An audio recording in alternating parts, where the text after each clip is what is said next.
Hi guys, அஸ்ஸலாமு அலைக்கும். Welcome to தம்பி குக்கிங்.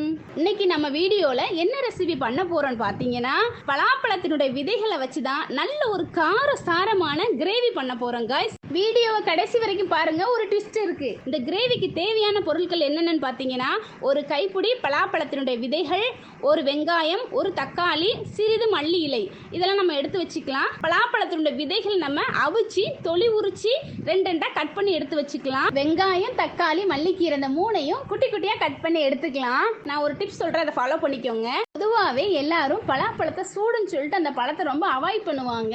அப்படின்னா இனிமேல் அவாய்ட் பண்ணாதீங்க. பலாப்பழத்தினுடைய எக்கச்சக்கமான நன்மைகளை அது உள்ளடக்கி வச்சிருக்கு. புற்றுநோயை அழிக்கக்கூடிய ஆன்டி ஆக்சிடென்ட்டுகள், vitamin C, potassium, calcium, copper, இரும்பு சத்துன்னு தனக்குள்ள நிறைய சத்துக்களை அதை அடக்கி வச்சிருக்கு. அப்படி சூடாயிரும் அப்படின்னு சொல்லிட்டு பயப்படுறவங்க பலாப்பழத்தின் விதையை ரெண்டு எடுத்து சுட்டு சாப்பிட்டுட்டீங்கன்னா, நீங்கள் ஒரு முழு பலாப்பழத்தை சாப்பிட்டாலும் உங்களுக்கு பாடி ஹீட்டே ஆகாது. ஏன்னா நமக்கு இறைவன் கொடுத்த வரப்பிரசாதம் என்னன்னு பார்த்தீங்கன்னா, பலாப்பழத்தில் சூட்டையும் அதனுடைய விதைகள் குளிர்ச்சியை நமக்கு தந்திருக்காங்க.